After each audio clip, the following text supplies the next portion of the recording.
first target? Well, the captain spoke both in Sylhet and here about showing fight, and I think that's the first thing that we want to show tomorrow. It's obviously going to be difficult. Bangladesh are on top in the game. There's absolutely no doubt about that. But one thing that Irish teams are renowned for is always their fight, and I think we're going to need that in abundance over the next 3 days. Do you have enough to fight tomorrow? Do we have enough what? Enough wickets to well, we push for not to follow the ball. Well, the first job is for these. The two guys that are batting at the minute are proper batsmen. Really good batters. So, we'll be backing them to.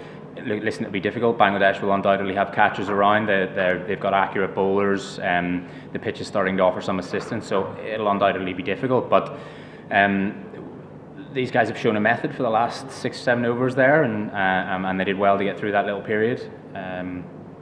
And obviously it'll be a first hour tomorrow morning. If we can get through that, that's the first little target.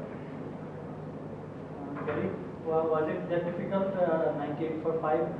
Obviously, ball is starting, but was it that difficult? I think it is obviously difficult. As I said there, the Bangladesh spinners are accurate and very experienced. Used the crease well and dragged our batters around the crease. And 98 for 5.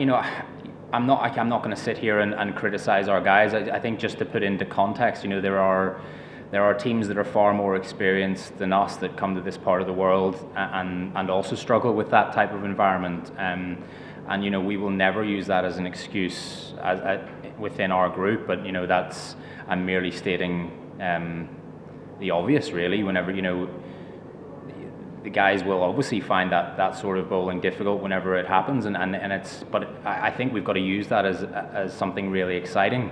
And I alluded there that our teams are always renowned for the fight and the passion that they show, and there will still be a lot of belief in the dressing room and certainly from the coaches that the guys are good players, and we're backing them to go out there tomorrow and show that.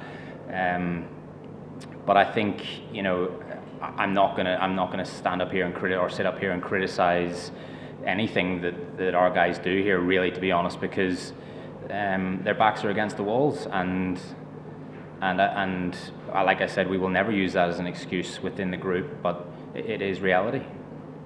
In the morning, ball was also turning, but how little played some viewers played and down the wicket strokes. Do you think Ireland batsmen can learn from him attacking the bowlers? Look, he's obviously come in, and it's a very different period of the game whenever he's batting. Whenever we've got one session to get through, catchers around the bat.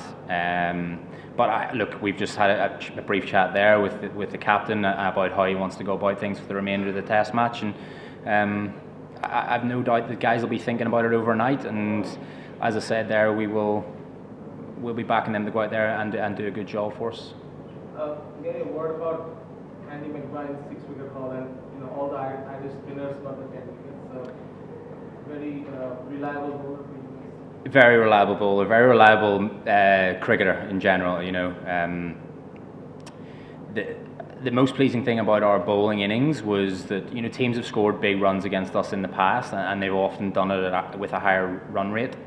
And I think correct me if I'm wrong, we're around 3.2, 3.3, somewhere around there. I know that the guys came in at the end and they maybe started to play a little bit more aggressively, but I was really pleased with the economy with which the lads bowled. I thought Gavin Hoey on debut, his accuracy was brilliant. So yeah, look, Andy McBride is a phenomenal cricketer, someone that we really rely on in Test match and ODI cricket, and no doubt that will continue to be the case. Thank you. Sure. Okay. Thank you.